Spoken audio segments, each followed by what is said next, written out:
Hello and welcome to our online English classes, English with Shirgave sir. Today we are going to discuss a new evaluation pattern and most likely pattern of poetry section. Students, as we know, this year the 12th standard syllabus has been changed.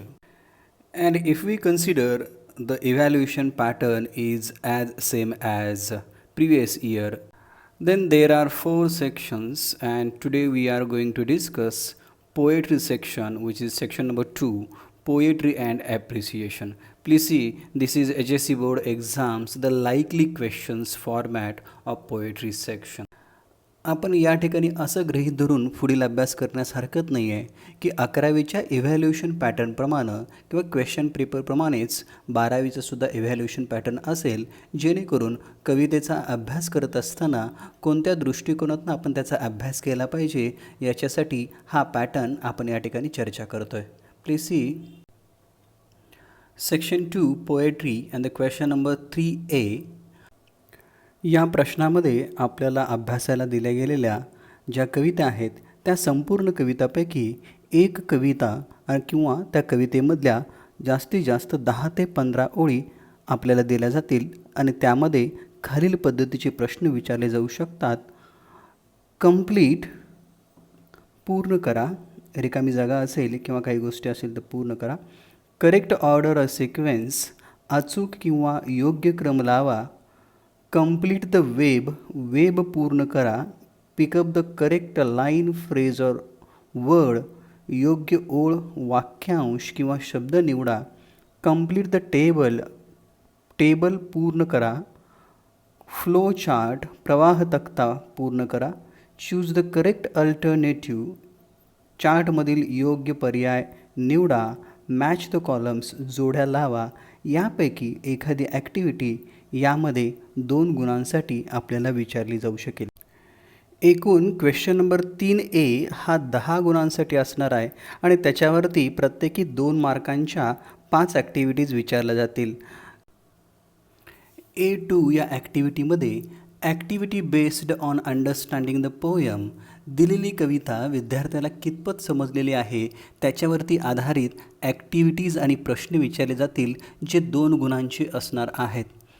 Activity number 3 personal response, वैयक्तिक मत हा 2 गुणांचा प्रश्न यासाठी विचारला जाईल. याच्यामध्ये self experience, स्वतःचा अनुभव लिहा. एक्सप्रेसिंग व्ह्यूज, ओपिनियन्स, आयडियाज, आपले मत, कल्पना व्यक्त करा. कन्क्ल्युजन्स, राईट कन्क्ल्युजन्स, निष्कर्ष लिहा. और comment on the topic, situation और कंटेंट, एखाद्या विषयावरती, परिस्थितीवरती आपलं मत द्या. अशा पद्धतीचा प्रश्न या ठिकाणी ॲक्टिव्हिटी 3मध्ये विचारला जाऊ शकतो. त्याच्यानंतर महत्त्वाची ॲक्टिव्हिटी आहे ॲक्टिव्हिटी 4 पोएटिक डिव्हायसेस. या प्रश्नामध्ये activities to find out the figure of speech और explain the figure of speech, कवितेमधील अलंकाराच्या ओळी शोधा किंवा तो अलंकार ओळखून स्पष्ट करा. अशा पद्धतीचा प्रश्न या ठिकाणी विचारला जाऊ शकतो. याचाच अर्थ असा आहे की कविता शिकत असताना त्यातील अलंकाराकडे सुद्धा आपण लक्ष दिलं पाहिजे, कारण की ते 2 गुणांसाठी आपल्याला विचारले जातील. त्यानंतर ॲक्टिव्हिटी 5 ही क्रिएटिव्हिटी बेस्ड आहे, निर्मितीशीलता याच्यावरती आधारित आहे. याच्यामध्ये असं विचारलं जाऊ शकतं, कंपोज लाईन्स, ओळी तयार करा, ओळींची बांधणी करा. Small poem, right a small poem on the themes 2 or 4 lines, जे 2 मार्कांसाठी विचारलं जातं. म्हणजे कवितेवरती आधारित एखाद्या 2 ते 4 ओळी किंवा लहान कविता दिलेल्या विषयावरती तयार करा असं विचारलं जाऊ शकतो. For example, compose 2 to 4 lines on sea, किंवा काही वेळेला असं विचारलं जाऊ शकतं, complete the following lines with appropriate word, sentence and rhyme.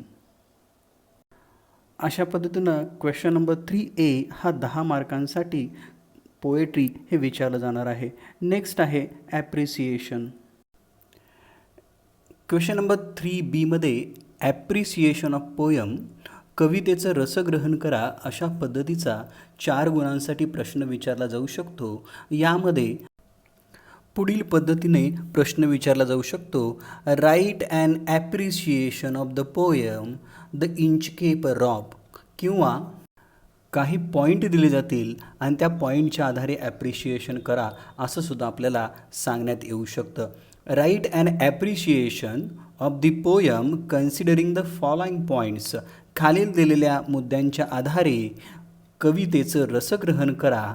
Points आहेत: about the poem, poet, title, कवितेविषयी, कवी आणि शीर्षकाविषयी लिहा.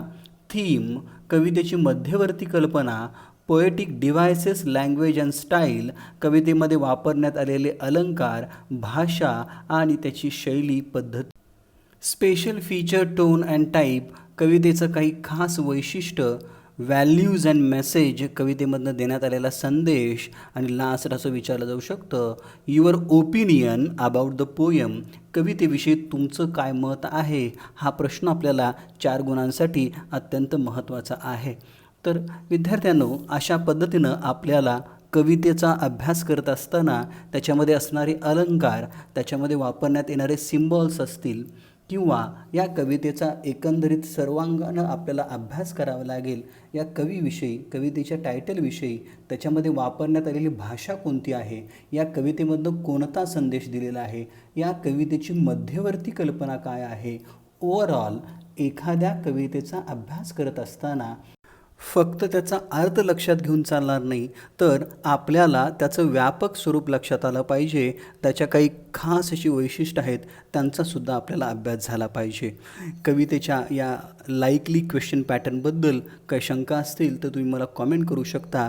आणि ज्या वेळेला बोर्डाचा ॲक्च्युअल क्वेश्चन पेपर फॉर्मॅट येईल, त्याच्यानंतर आपल्याला काही चेंजेस असतील तर आपण त्या परत एकदा कळवू. 12वीच्या नवीन सिलॅबसमधील कविता अभ्यास करत असताना आपला फोकस कशा पद्धतीनं असला पाहिजे, कोणत्या दृष्टिकोनातून आपण कवितेचा अभ्यास करायला पाहिजे, एवढ्यासाठी आपण हा व्हिडिओ बनवलेला आहे. आणि मला खात्री आहे की याच अनुषंगाने आपल्याकडून कवितेचा अभ्यास केला जाईल, जेणेकरून परीक्षेमध्ये आपल्याला हा प्रश्न अत्यंत चांगल्या पद्धतीने सोडवता येईल. Thank you very much.